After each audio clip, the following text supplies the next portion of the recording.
Morning, morning, everyone. February 8th. Convincing Mr. Hyde. Even then, as we hew away, peace and joy may still elude us. That's the place so many of us AA oldsters have come to. And it's a hell of a spot, literally. How shall our unconscious, from which so many of our fears, compulsions, and phony aspirations still stream, be brought into line with what we actually believe, know, and want? How to convince our dumb, raging, and hidden Mr. Hyde becomes our main task.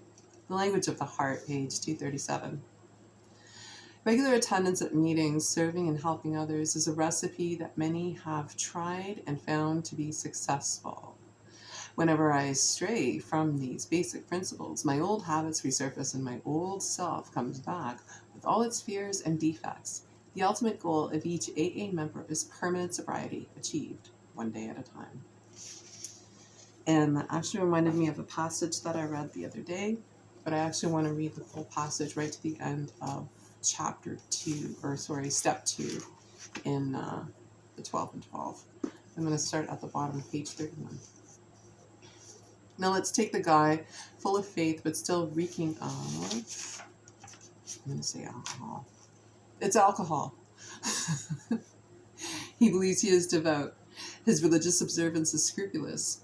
He's sure he still believes in God, but suspects that God doesn't believe in him. Bum, bum, bum. He takes pledges and more pledges, following each. He not only drinks again, but acts worse than the last time. Valiantly, he tries to fight alcohol, imploring God's help, but the help doesn't come. What then can be the matter? And I was told to write fake morality. So it's not a do-do-do-do-do-do-do. It's not rocket surgery, right? To clergymen, doctors, friends, and families, the alcoholic who means well and tries hard is a heartbreaking riddle.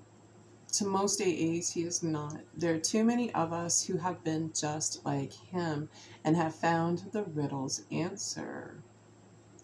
The answer has to do with the quality of faith rather than its quantity. This has been our blind spot. We supposed we had humility when we really hadn't. We supposed we had been serious about religious practices when upon honest appraisal we found we had only been superficial. Or, going to the other extreme, we had wallowed in emotionalism and had mistaken it for true religious feeling. In both cases, we had been asking something for nothing. The fact was, we really hadn't cleaned house so the grace of God could enter in us and expel the obsession.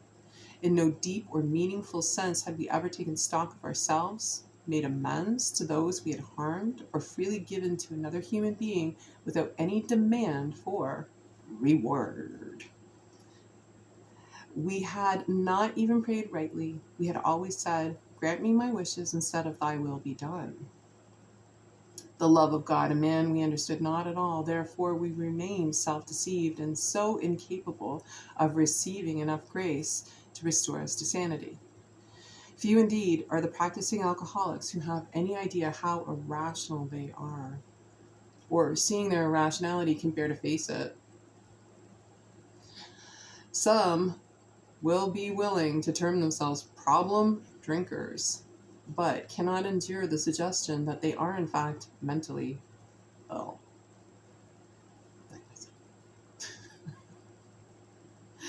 They are abetted in this blindness by a world which does not understand the difference between sane drinking and alcoholism.